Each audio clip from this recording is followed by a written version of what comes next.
a TikTok I saw that literally said Italy specifically. There were two different people. One was a man, one was a woman, talking about every time they go to Italy, they eat pizza and gelato and all this stuff. Pasta. Yeah, pasta, and they feel great. They don't have weight issues, like they feel good, all those things. You come to America and do the same thing, you feel horrible, right? Oh, Lord. You feel like crap, right? Like the guy on the video said, he was showing the green screen of like him and his friend going out in Italy and ordering a pizza. He was like, hey, in Italy, right? Like everyone basically orders like their own pizza. Like you don't like share a couple slices. Like you go out, you order your own pizza, and everyone eats their whole pizza, like the whole pizza. It's not like here where 2 slices get you full or 3 slices, or if you choose to eat a whole pizza, you're going to feel like crap for days potentially. Maybe not everybody, me for sure. I feel like crap. I do. Yeah. So, but over there, completely different. Why?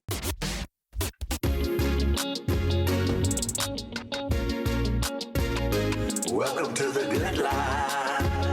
But welcome everybody back to another episode of the Good Life Visual Audio Podcast. I'm one of your hosts, C. Muzan. I got Coach Kabi here in the building. Say what's up, Coach. What up, though? I don't have my button, so That's right. Those of you that are watching, you can see Kabi's out, not in his normal location. However, if you're listening on audio, he's going to sound exactly the same. Hopefully not. Coming back from a little bit of a bug that tried to get me, I stomped it out in a matter of 3 to 4 days, but I'm still sounding a little stuffy. So I'm gonna come to try to get from the diaphragm today. From the diaphragm, brother. Listen, my allergies got better over the past 3 days. For the past week, maybe week and a half, almost 2 weeks, like my allergies were kicking my butt. And for those of you out there that have allergies, right, God bless you. Like I happen to live with a lot of trees and pollen and all this stuff, and it was brutal for this past like 2 weeks or so. But past 2 or 3 days have been pretty good for me, right? So got to celebrate the wins. We are your brothers from another mother, your uncles behind the board. There we go.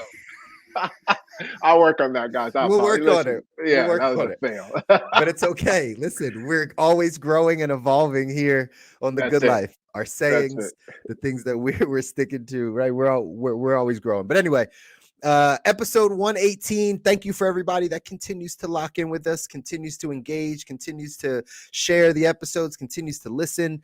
We definitely do appreciate it. Again, if you're not yet in the Facebook group, please go ahead and jump into the Facebook group. We are continuing to add value to that group. We have workshops that we're doing. We're continuously putting out more and more content over there. So if you want some more one-on-one access, or right, just some diving a little bit deeper into some of these topics that we might be talking about here on the Good Life, go over to Facebook, jump into our Facebook group where we can cultivate the community and really answer these questions around health and wealth. Gotta give the people what they want. What's up with Detroit, man? Detroit is standing strong, right? Detroit is standing strong. Now, listen, I've told you guys that I'm very excited. I already called it. Football season next year, Detroit's coming away with the ring. Oh man. They probably go let me say 16-1. They're gonna lose 1 game next year, and I'm just excited, man. I'm excited. We might need to fly to Detroit for the Super Bowl, not the Super Bowl, but for the parade, because we're definitely going to need to do that. That's coming in. And the Pistons, no, the Pistons are still gonna be bad. I was gonna say maybe that sickness is still there, brother. It might have affected your brain a little bit on this one. Anyways, enough about that. Hey, our 2x2. 2x2.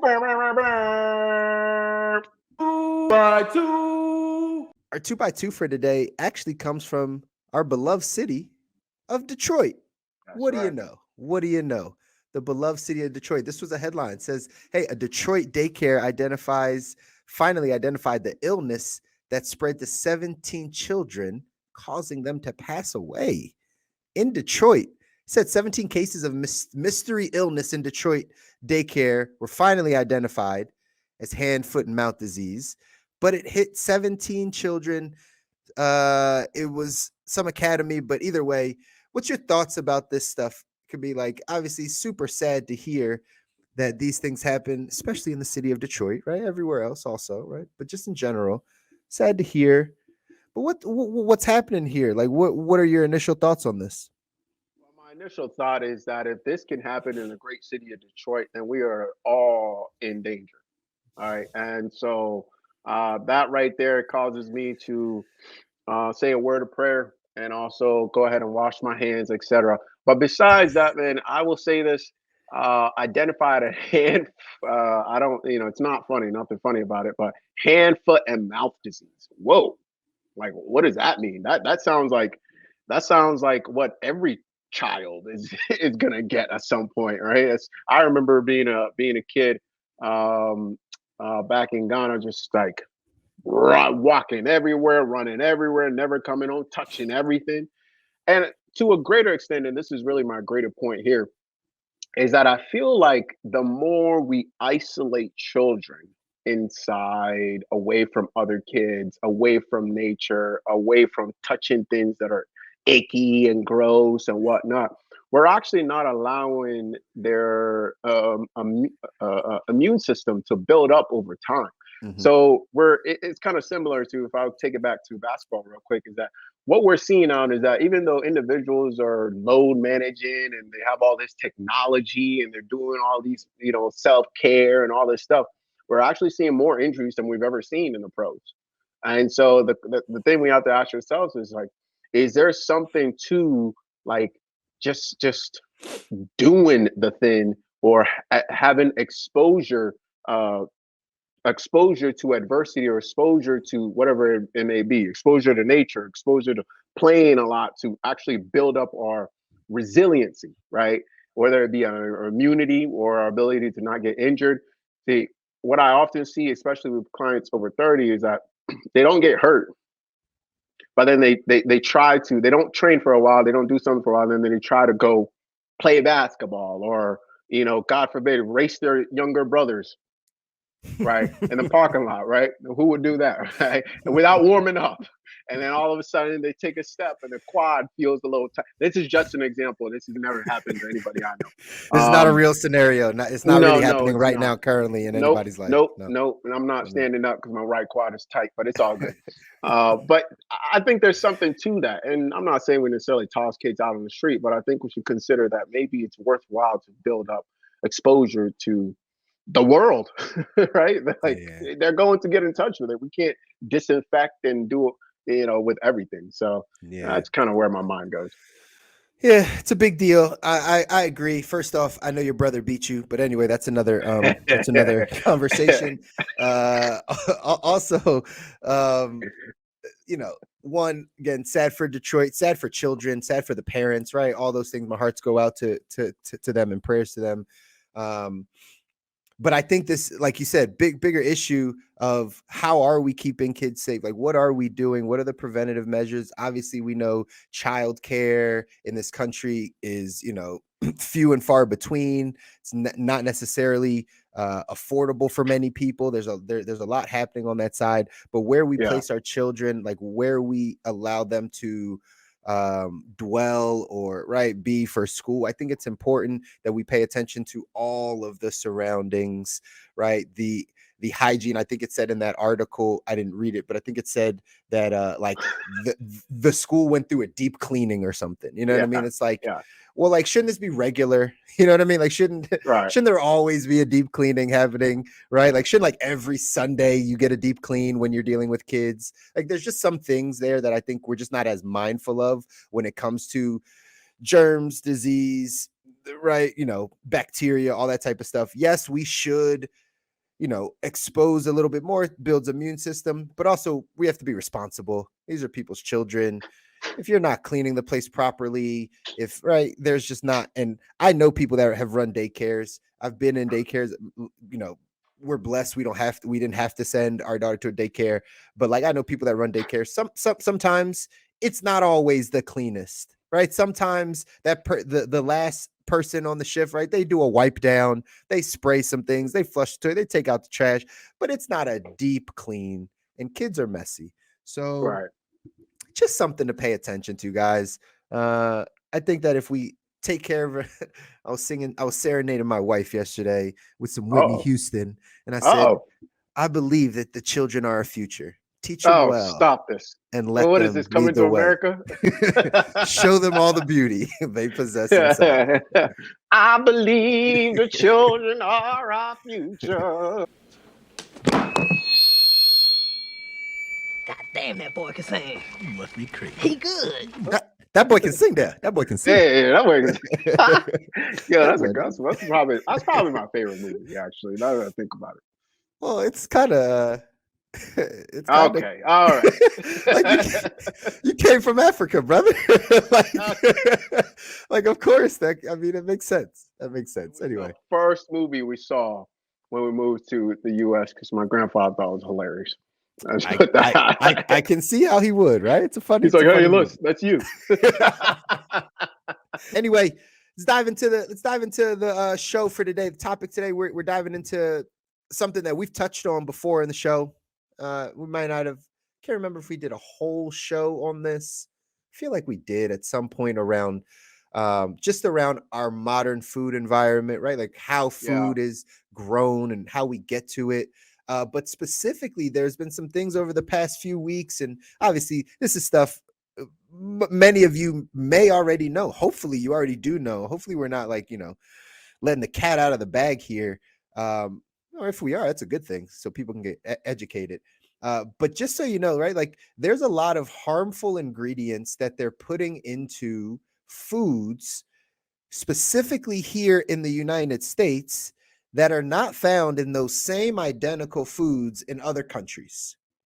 So if you've been on social media, if you've been on TikTok lately, or maybe this has come across your feed at some point, but the question is like, how do we start like regulating these food ingredients that are inside of all the foods that we eat? And why is it that America, the United States, gets one set and other countries get other sets of ingredients? Why is our government, our FDA or whatever, right? Are they more lenient on some of these things, and other governments in other countries take more of a precautionary measure and say, hey, these types of things we're not going to allow in our food? Let's have this conversation. Like, you work more on this side, Kabi, and I know like you've dove into this side on the food side specifically, and me with the culinary background, we've kind of talked about some of this stuff. But like, what's the main issue here? Like, what are we talking about when it comes to like these harmful ingredients in foods that we're consuming? Yeah, so this can seem and feel like a very complex and heavy topic. We're going to try to, stay light, but also discuss the things that need to be discussed. Today, specifically talking about kind of the difference between the two in the U.S. and out of the U.S., honestly, because most of the people we deal with live in the U.S. And we have a couple different examples that we'll bring up: farm-raised salmon, Mountain Dew, Coffee Mates, and a few other even Skittles. So we'll chat about a little bit. Give you a little bit of blurb and then talk about them. But what is kind of surprising, I think, for me, it was for me and might be for a lot of people, is that what you're eating here, although it may be, let's take something as simple as bread, right? It technically it's bread, right? But bread here being made in the U.S., mass produced, which you can walk in Walmart and find, it's not the same as bread, let's say in Europe, right? Mm-hmm. And these sort of differences can cause a lot of issues. For example, gluten wasn't really that. I mean, gluten intolerance is a very new concept, right?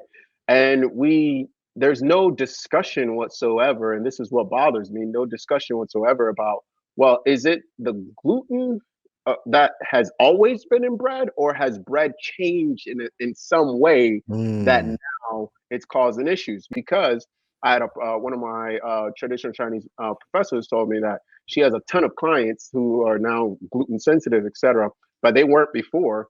And some of them have spent time living in, let's say, other parts of the world, and when they eat bread there, no issues whatsoever.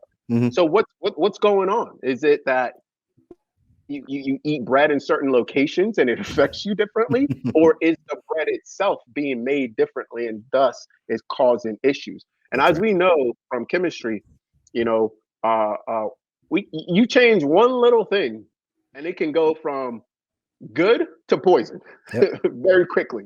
Right? We're not saying that's necessarily what's happening here, but I think we want to bring some awareness to the fact that look closer at what it is that you're consuming, because it may not be exactly what you think it is. Let's start, if we will.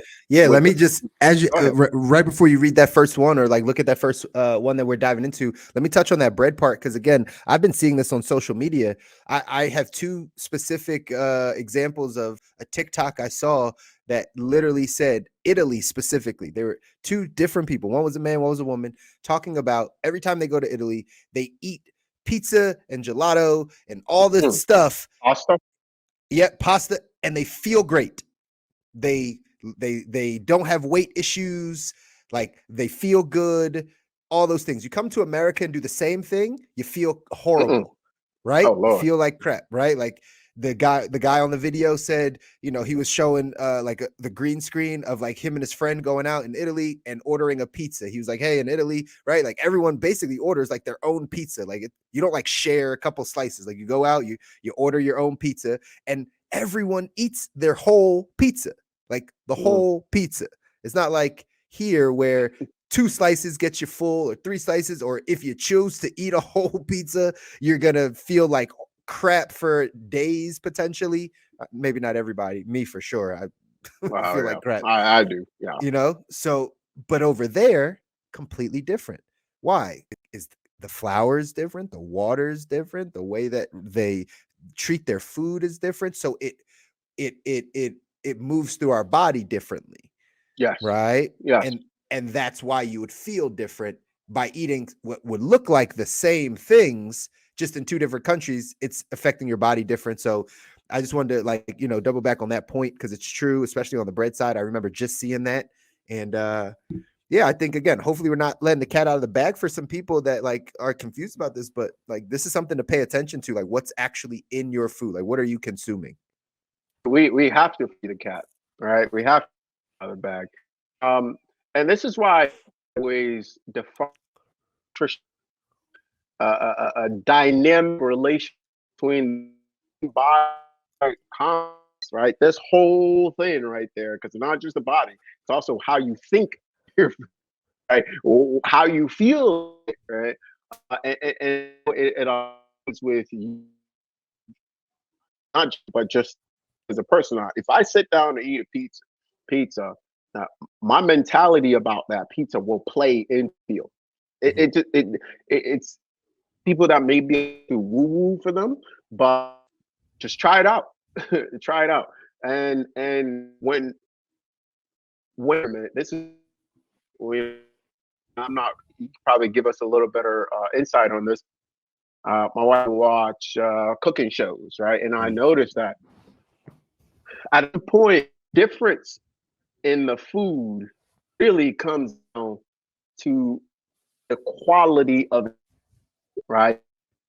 There's the top. There's a show on Netflix called The Sushi Master, right? Where they have to be like right there by the sea or what they are, and it's like so because it matters whether you take something super fresh from the sea right there, you treat it well, you give it an honorable death. The way what it's been eating, what it's been drinking, what all of that passes on and it becomes part of your DNA, right? It become when we consume things, it literally becomes part of our flesh over time. So to think that we can go ahead and raise animals and and plants in an environment that's less than ideal and it doesn't affect our health when we consume them is ludicrous, because it absolutely does. And I think this is really where the focus should be, not necessarily on do you eat meat or do you eat plant, which is, in my opinion, a distraction that's supported by, without lack of better words, those that profit from the modern food environment, right? It's yes, keep arguing about that, right? Don't talk about the quality of each of those things, right? Because I believe if you eat high quality, and I'm not talking about expensive. When I say high quality, a lot of people think expensive, but studies show that our food, actually, just normal food that's grown by families, decades ago, is actually more nutritious, right, than what we're buying from the store right now. I saw this graph where it was like, I believe it was 1976. That's the number that comes to mind, but I could be wrong. Where it shows that an apple from 1976 is, nutritionally speaking, the equivalent of 5 apples today. Wow. How? Right? How? So obviously we're going to have issues, right? When you're depleting the soil, when we're not, all of these things come back to play a huge part. So the nutrition that we extract from our food, the enjoyment that we extract from our food, and also the waste product that our body has to deal with after that food is processed.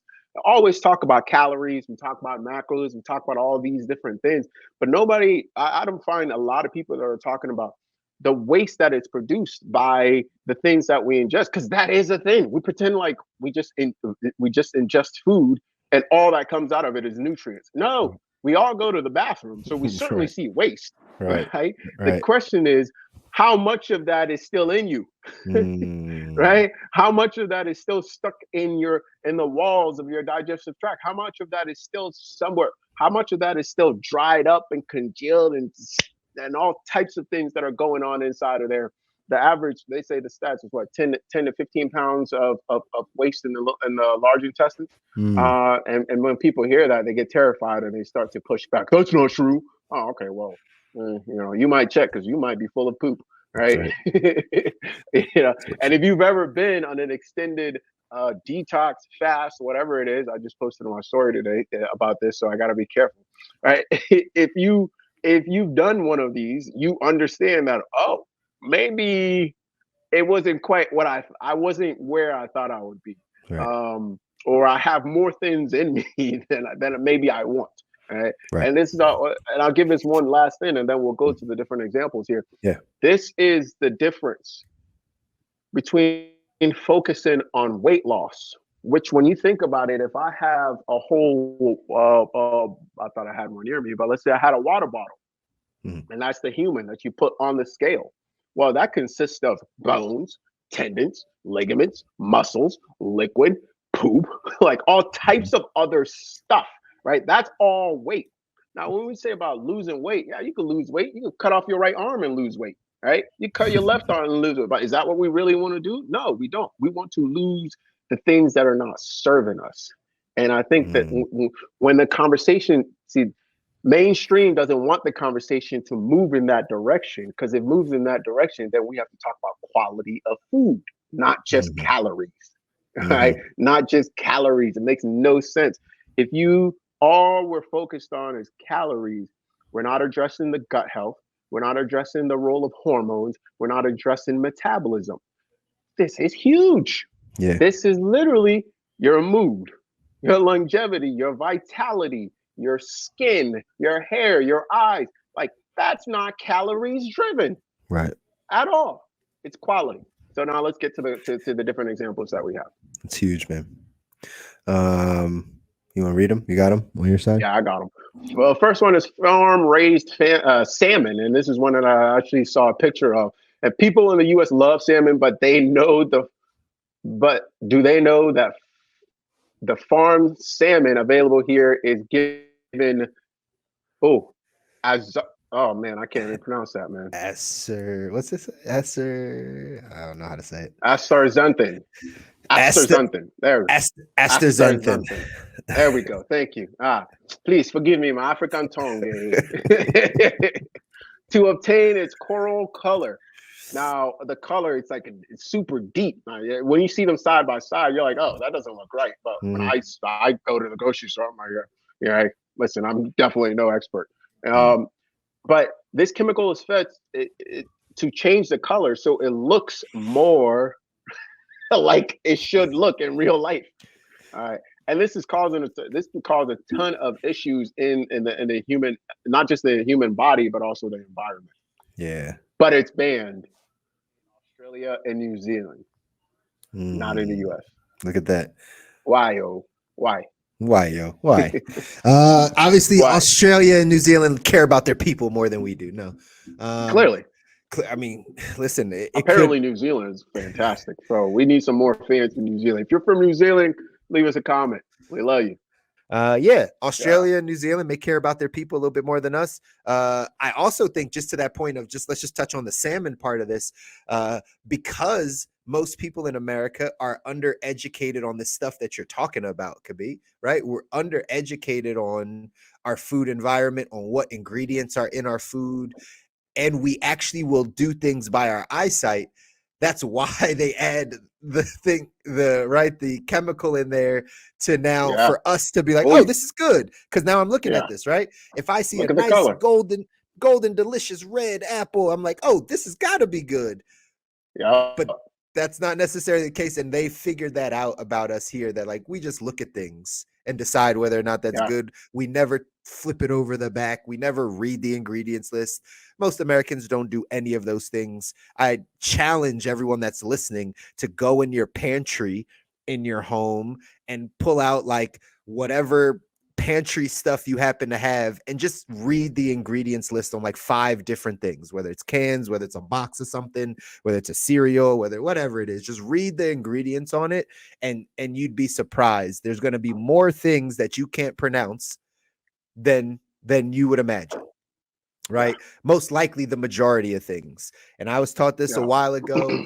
I think Kabi, you might have echoed the same thing, that like, you know, if you can't say the ingredients that are in your food product, you probably shouldn't be eating it. Like, in all honesty, if it's not, you know, if your ice cream's not butter, sugar, right? And we talk about refined, right? Sugar, but like if it's not butter, sugar, cream, milk, right? Vanilla, chocolate, like, yeah, I don't know what's in there. I don't need all the other stuff, right? Because ice cream is pretty simple to make. So those are the things I think we got to start paying attention to. This is just one of those areas when it comes to like seafood, salmon specifically. We have no idea where that stuff comes from. We have no idea.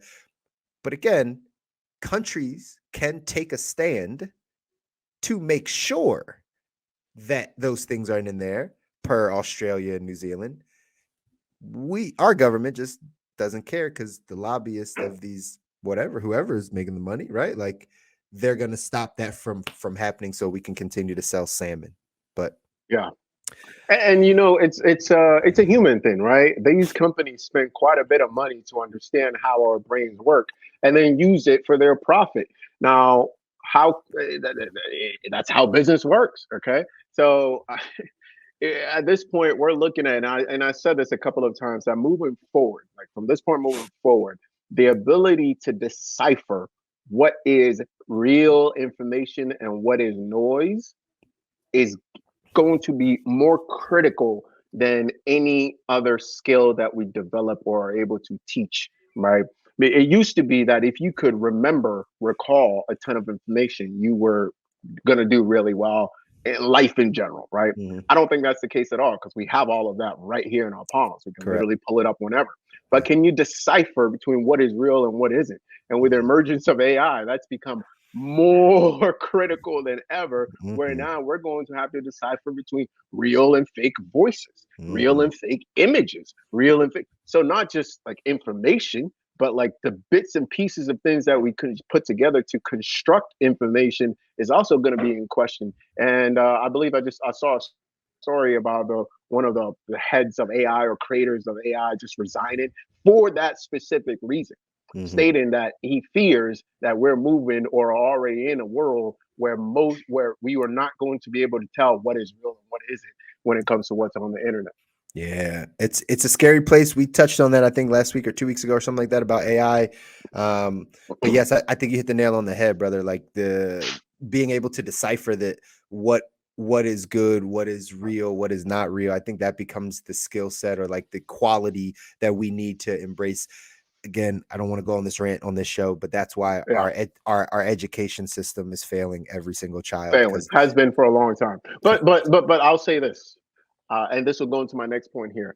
I don't know if I can say that our education system has failed us because our education system was designed to do exactly what it's doing, right? Sure. And by that, I'm talking about our public systems, right? Right. If we look at how it was founded, how it was constructed, it was literally not made for individuals to teach individuals how to critically think and to Right. operate here. It was to teach individuals how to be robots and factory workers.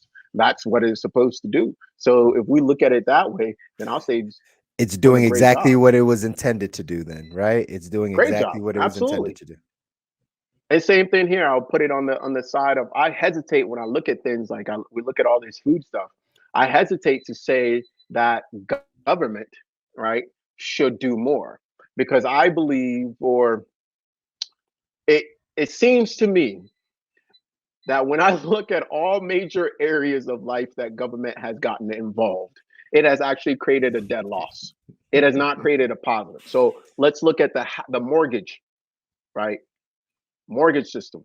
Let's look at college loans, right? Let's look at like uh, basically every. Let's look at healthcare, Mhm. right? Let's look at all of these places that government has gotten involved has gotten worse, not better. And I'm not Mhm. saying government shouldn't be involved at all. I'm saying perhaps either they shouldn't be involved at all, or the way that they're getting involved isn't helping things at all. Here's another Yeah. example for you. Not just salmon, but eggs, right? Mm. And this is something that's going on. Fake eggs, right? This is they say this is big in China, but we always blame China before it comes to the U.S., right? So true. That's so true. I'm gonna stop eating It's like, fake eggs, right? And the fact that we can, I would encourage people to watch Holy Chicken, right? The documentary. I'm not saying everything in there is true necessarily, but it paints a picture for us as to look at the progression of chicken. We have, see, I had the advantage, I would say, of spending some time on a farm where mm, when we had chicken that night, we didn't buy it from the grocery store. It was mm, actually the chicken that we had been feeding for months, right? That because I was the youngest kid, so I was quick and spry. My job was to go catch the chicken, bring it here, right? Bring it here, and we'll defeather it, cut his head off and put it in the pot. Now you say that, and most Americans are like, "Oh my God, that's so horrific!" Oh, right? And I'm like, "So you don't eat chicken?" "Oh no, I love chicken. I eat chicken all the time." Right? So where do And you this is think it came from, sir? where. What do you think is happening? Right? You would prefer to look the other way while Right. machines, right, stuff them full of whatever they stuff them with and feed them. Some of them will die, but most of them will grow fat and looking like bodybuilders, weak bones, and a whole lot of flesh, right? Mm, And some of them are literally collapsing at the weight of their own weight, and that's the chicken you have on your plate. And you put that in your body, and you think you're gonna be all good. What are we talking mhm. about? That's right. That's right. It makes no sense. It All right, doesn't. let's move on It to the doesn't. next one here. I can't, by the way, I'll let you go. I can't wait Go until we ahead. get back to the place of like actually eating off the farm. I never got to live on a farm, but like I believe in that more than anything.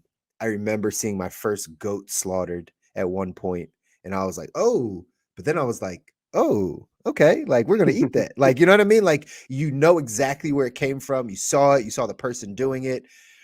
My wife always goes to a story of like she's eaten fish out of the ocean, right? Like I don't remember where or when, but a long time ago, she gave me this story of like her going out kind of like on a boat, and like the people she was with were like spear fishing. They were like literally Mm, spear fishing, catching the fish, pulling it on, killing it, scaling it, cutting it up, eating a little bit of, right? Like, and she was like, that was the best fish that I've ever had in my life. It tastes nothing like any fish that I've ever bought since that time when it was just fresh out of the ocean. And so I can't wait till we get back to a place of that. I actually hope that is the direction a group. I know the masses can't go, probably won't get back there just because of money, corporate America, greed, however, wherever we want to position that. But like, I feel like there's going to be a large subset of the population that chooses to go back to that point. We all have that. Maybe this is just me wishing for this out loud, but like we all have in our community the neighbor that has the farm, and we all purchase from the neighbor. We all chip in to help build the farm or whatever they need for it. But like that farm feeds us, our community. Doesn't have to go out. We don't have to turn this into profit. It doesn't have to be like some operation. It's just we know our families in this community are eating that food, those chickens, those goats, those eggs, those things, that milk, all that stuff we're getting. We know where it is, and that's where again the nutritional value goes up. We know where our food comes. I wish we can get back to that place. That would be exciting. I'm right with you there, brother. And I'll say that if that is the wish, that is what we want, then it will have to be created locally, because it's certainly not happening on the masses at all. Oh, yeah. That's gone. Yeah. That boat has sailed. And I'm right there with you. And it's funny because, see, this is one of my biggest problems with the health industry, the fitness industry, the nutrition industry, whatever you want to call it, is that we're talking about the wrong issues. Right? We're talking about calories and macros and lifting heavy weight, not where does your food come from. Okay, because the truth of the matter is, when we have the right conversations, right, we realize that all of these quote unquote tools, right, that modern tools such as calories, because that's what it is, the modern tool, an incomplete tool, by the way, if you start to really look at it, they're unnecessary, but they're put there because we don't actually want to address the fundamental problems, which is that we are removed from our food source. We've been detached, and it's tough. It's going to be very, very, you have to be either absolutely weird, right? Forsake everything, or be exorbitantly rich, right? To go back to our source, which it blows my mind, because and this is where I'll make this prediction. Y'all go ahead and y'all take this. Himbo, go ahead and mark this right here. I'm making this prediction right here. Call me Coach Adamas, or whatever you want to call it, right? Whatever the name is. It is moving forward, right? Moving forward. This is going to get worse. On a grander scale, on like the grand scale, it will get worse.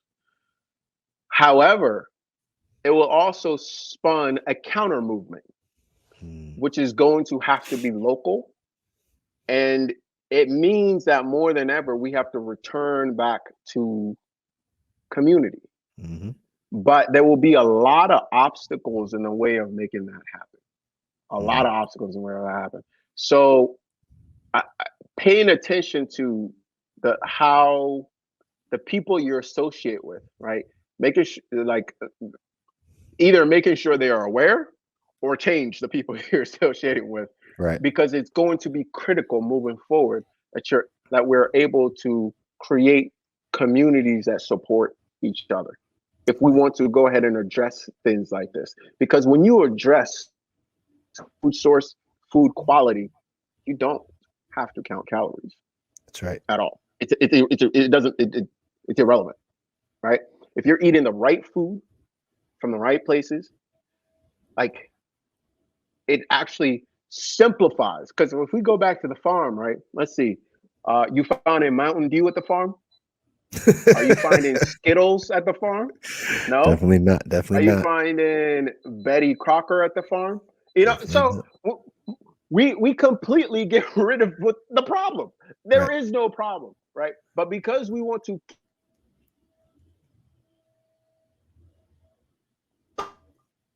and call, no, that's still a pig. That's still a problem, right? You can go ahead and count. I can be right at where I need to be calorie wise, and still be eating like complete garbage. Absolutely. Crazy to me, man. Getting back to the farm. Getting back to the farm is just like that. That's the key. What's your predictions? You threw it out there that it's going to get worse, which I actually like. I agree with you to a degree. But what's your time for, like, if you put a time on it, like how long does it get worse? When does it get better? Like, when do we start like doing that migrate? Like, just curious to hear your thoughts on timing. I think it will get. I think it will get considerably worse within the next 2 to 5 years. Why do Mm, I say that? I believe there's a food thing happening, right? Whether it's a food shortage, for whatever you want to call it, right? There's a food thing happening, okay. and I I think as the economy gets worse, that will get exponentially worse. The food thing will get Okay. exponentially worse, which is our access to high quality food at a decent price will be almost non-existent. So you either have to get the stuff that's mass produced and it's low in nutrition or whatever, which most people will have to, right? When Right. I travel across the US and leave our little bubble in California, when I travel across, I'm like, holy cow. I go to grocery Mm. stores, I'm like, there's literally nothing good in here. There's nothing good in here. Seriously, like I was grocery. I went to Walmart the other day. I'm looking through. I'm like, man, where's the food? That's so funny. You Walmart, know, especially. Walmart oh, is, they're just designed differently. I think I took this on my phone at some point in the midst of me grocery shopping, but just the product difference in a Walmart. I looked at one aisle. If you go to a normal grocery store, you have an aisle that has like all the stuff, Betty Crocker, sweet stuff, right? Like making all the box cakes and right artificial stuff, all that. In a normal grocery store that I would go to, that shelf is maybe, I don't know, two or three shelves, and then there's other stuff. I went into Walmart, that same icing, cake, brownie, that's was like 2/3 of the whole aisle. It went like all, I was like, there was products I had never seen in a regular grocery store, like variations of that same product, just different sweet artificial things on the Walmart shelf that was not in the regular, was not at the regular grocery store. So Walmart is definitely another one of those, like they're they're poisoning the well to a degree. Like they're putting more oh, stuff in there than they it are even certainly needs to be. pulling their weight. Literally, right? Like it's um it's, and again, this goes to where you live, your demographic, like those things. Like if that's your only options, right? If those are your only options that you have, then you're gonna Yeah, have to succumb to that stuff. And it's right. And then look at the health, look at what all the other things that you're consuming. So um 1,000%. yeah, these grocery stores again, I just to the point, I think it's really about getting back to the farm, really getting back to us building the community. The reason why now I have the thought. The reason why I went to like how long do you think that was going to be is because in a previous episode, bro, I don't know if you remember, I told you that your siblings, right, younger people, younger demographics are going to eventually move out of the cities, right? I was like, hey, the Yeah, cities I are remember this crazy overpopulated. prediction. It's not crazy. It actually goes in line with what you're saying. Because think of all of the things that are happening in our economy, from financial things, right, to the food thing that's happening, to whatever is happening in our government or geopolitics and all those things. It's going to become more, I can see more of the, and I don't know, 2 to 5, I'm putting it out. I think I said this on that episode, 10 to 15 years, right? But I see that same person that's 20 years old right now, when they're 35, grabbing a group of their community in New York City and moving to Wyoming. Like I see that being the move of like, oh man, why are we staying here and paying all this? And now they shut down our food source, and now we only can shop at this one place, and now we have this. Man, why don't we, my friends circle, my social circle, my peers, hey, if we can all pitch together, why can't we go move over here? Tiny house community, tiny home community on a farm, right? Buy some acreage, build it up. Like, I feel like we're going to start to think that way, especially younger generations. I feel like they're going to start seeing things that way. It's like, hey, that probably makes sense. That's why I said that, because I think that is the move. I think the move is let's get into more of a communal. Back in before the Great Depression, everyone, I give this story, back before the Great Depression, everyone was an entrepreneur because everyone bartered, right? Hmm. Like you lived off the land. Like if your mom was the, quilt maker, you were a quilt maker, and you would trade your quilts for peaches. I don't know, right? Like you trade your quilts for milk. You know what I mean? Your dad was the cobblestoner, right? He would fix people's stuff. Like you would trade that for a cow. You know what I mean? Like it's just I feel like we'll get back to that place. We're there 100 years ago.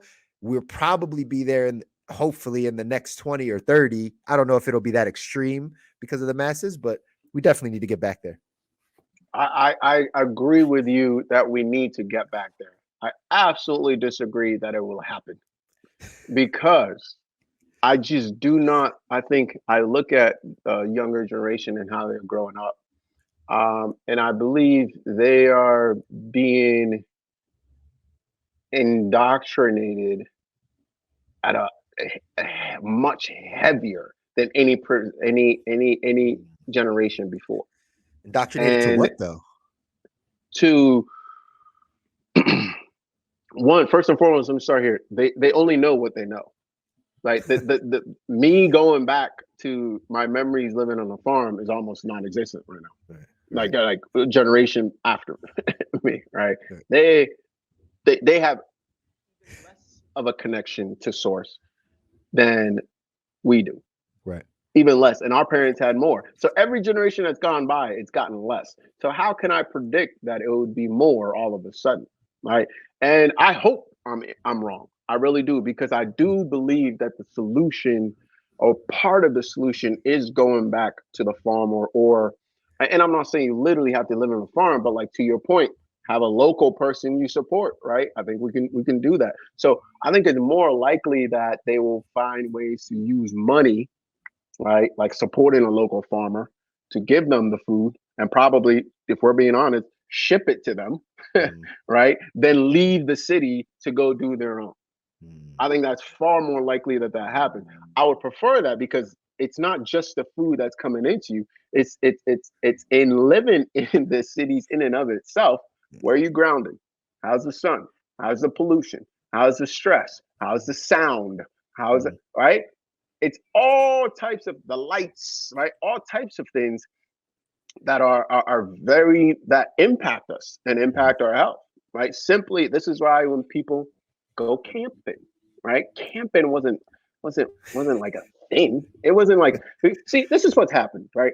We literally live in a world where we're having to supplement all the things that we're eliminating from our lives, right? We supplement movement because we don't move anymore. That's why you have gyms on every corner.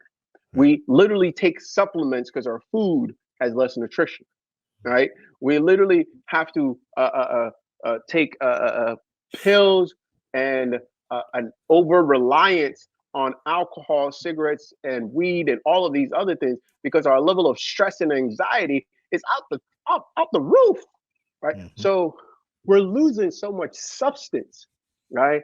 And we're settling for supplements for it. There wasn't, you know why going to the gym wasn't really a thing? Because nobody was fat. Why? Yeah. What do you need to go to the gym for? Yeah. Right? That wasn't a thing. But if you follow, right, and obviously I'm a proponent of going to the gym, guys. Obviously, you know that, right? But if you follow the progression of it, it's like it started out as people being like, oh, this is great, or this is whatever they started out as, and it moved into being marketed as like, oh, necessity, shoot, make money off of this. Yeah. You need it. Blah, blah, blah, blah. It's getting less and less. For how long are we going to? So how can I then say that we're going to shift back to the source? No, I believe we'll continue in the direction of supplements. Understood. And only time will tell. I think where my brain is that there's going to be a catastrophic event that's going to reset to a degree. What you saying, bro? AKA, right? No, listen, in all honesty, AKA like the Great Depression. Things changed because of that 2-3 year period where all of a sudden everything gets wiped out, people down bad, families not doing well, the whole nine. Then before you know, industrial, right? Like then all of a sudden business, like all these factories pop up, people go back to work. Our entire system changed. Everything changed about the system. Might have been over a period of time, but it happened. Question. Go. Did it change for the better or for the worse? that's an opinion, right? Right? That's it. But it is, because like it would be hard pressed to find someone in their necessarily like right mind that lived through the Great Depression. Before we can't compare the Great Depression. We got to compare events before the event, after the event. Obviously you don't want to live through the Great Depression, right? But like before the Great Depression, before the after the Great Depression. So again, I think it's a matter of opinion, but there was a rebuilding period. I mean, take right before it. The Roaring 20s was an amazing time in our country, right? That's what they say. It's the Roaring 20s, right? Like there was opulence, everyone was making money, like everything was amazing. Like people, I don't know, right? The wealth disparity back in the 20s or whatever the case is, but like there was a lot of good stuff happening in the country from my limited historical knowledge.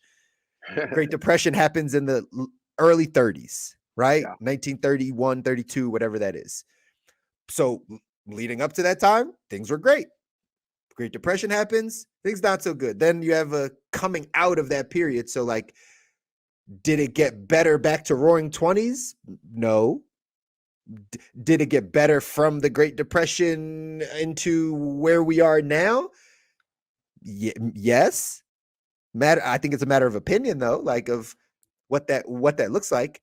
But back to my point, though, I think that there will be some type of event that causes people to. It's not gonna.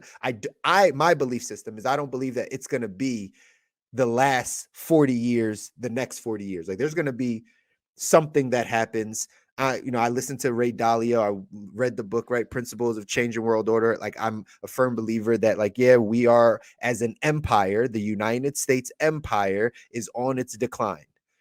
That's the premise of that book. If you guys haven't read it, I highly recommend it. Ray Dalio's a lot here on LinkedIn and puts a bunch of content out here and there, but he has a book called The Principles of the Changing World Order. It talks about how empires change, how empires rise and fall, and how this has happened over time. And history, right, is a great teller of what can happen moving forward. So we see these same patterns over and over again. What it says in the book is we're at a place right now in the United States that we are on the decline, right, of our long-term empire run, and China is on the uprise, right? So in our lifetime, we will see those things intersect, right? Like we'll see the US come and China just take off. Whatever that is, that catalytic moment is what will shift the thinking in our economy. It will shift the thinking of our people in the States to be like, oh man, this ain't working out. Like we can't foresee like devastation. And I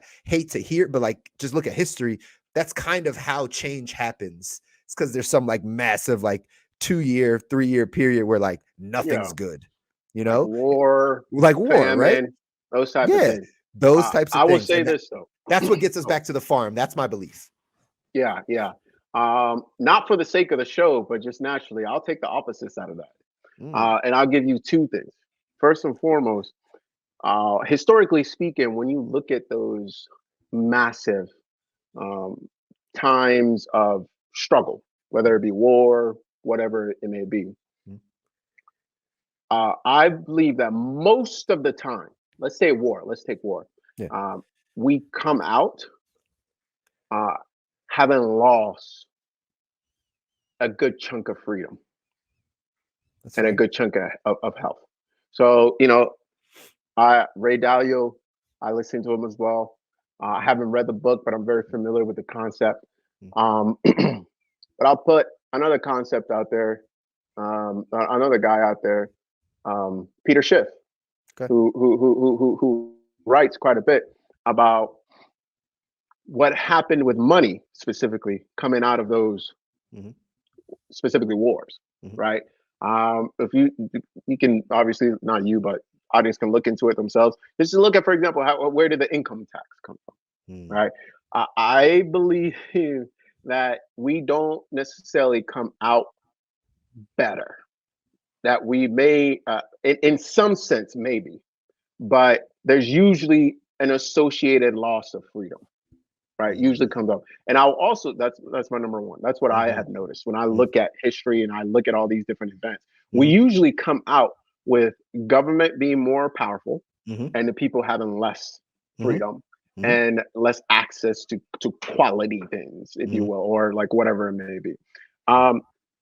Health wise, though, I believe that we've already been through one of the most catastrophic, mind boggling events that I think you and I will go through in our lifetime. And people still don't realize the impact of it on our health. And for the sake of not getting canceled on this show, I'm not going to say any more words than that. But if you know what I'm talking about, right? We've already been through that. Now, whether we're fully through it or not, I believe the ramifications are just now starting to show themselves. And what you see is, I do not believe, or I believe that we came out of that less healthy. We came out of that less healthy than we went in, and came out of that with less freedom than we went in. Yeah. So it's then, you got me taking the pessimistic side of all these things today, but that's just what I see, man. It's just what I see. And I'm not saying we're doomed, because I do believe individually we can make different decisions. And as small local communities, we can take back some of that. Yeah. But at the end of the day, we're still under a larger umbrella that still, whether we like it or not, has an impact on our quality of life. Right? I agree. So yeah, I think it is up to the individual and the individual families, etc., to be wide awake and aware as to what it is that's happening, because we no longer live in a world where you can abdicate your responsibilities for your health and your finances to the government. That's right. Or to somebody else, anybody else. It is your responsibility. Now, you have to get a PhD in food. Now, you have to get a PhD in money. We don't have a choice, right? So, I'll say that too. And then go ahead. I just think that's a good point, right? And we'll start to wrap it up there. But I think that's just that point that you made, that this is not the time, ladies and gentlemen, to pass off your health and your finances to the government, to anybody else outside of you and your family. This is not the time to do that.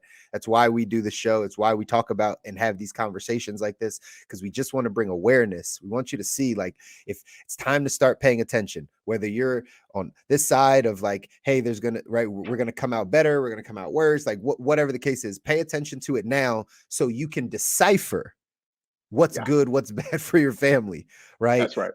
If we do, because I agree with you, after war, right, we lose freedoms, lots of major shifts happen, right?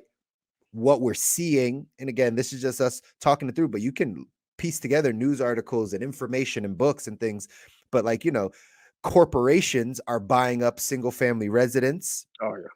Corporations are buying up places for people to live. Amazon's buying places for people to live. There may come a day after a war, or even sooner, whatever the case is, where the place you go to work supplies your housing, your food, your medicine, all of the stuff.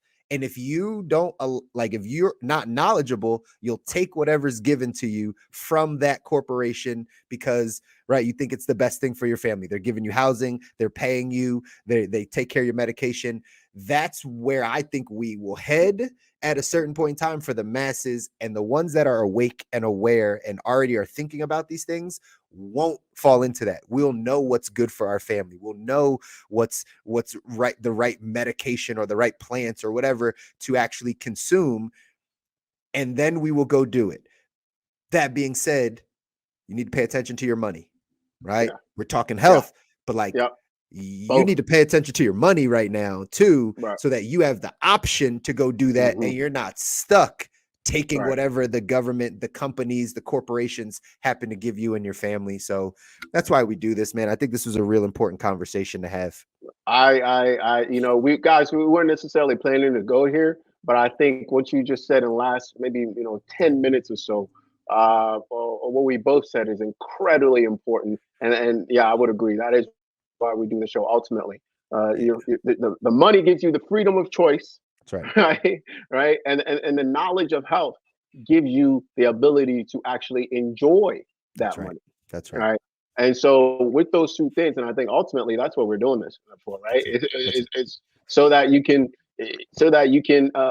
be in good health to enjoy all the money. That's right. Right. That's right. What else? What else is there?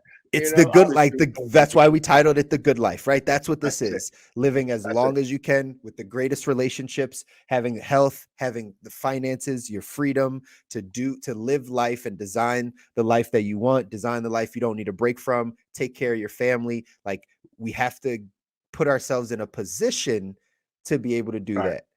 Right. So Right. Big. Yeah, Big. man. That's it, man. And let's leave them with a top. Yeah, man. Great show. Yeah. 5 things we can do in the food space here, and this is something I talk about. Let me give a plug here. Something I talk about in my book. Y'all should pick it up Let's in the group. go. In the group, send me a note. You get it for free. All right. In the group, send the me a Facebook note group. and get them the book. Get them the book. I think it's like 80 pages. Tons of recipes in there. It breaks it down systematically. A couple stories in there as well. I really spent a good amount of time really trying to put this together. So definitely grab that as a resource for yourself. And one of the things I highlight is some of these 5 things is number 1, buy locally and buy seasonal. Right? Understand that if it has a label, it's right. Not just read the label. If it even has a label, I don't know. Last time I saw a pig off a farm with a label, like really off a farm, right? Right. When your wife grabbed that fish out of the ocean, did it have a label? It did not. It did not. So our natural foods don't have labels, right? So stay informed, obviously. Prepare your own food as much as possible. That right there can save us quite a bit.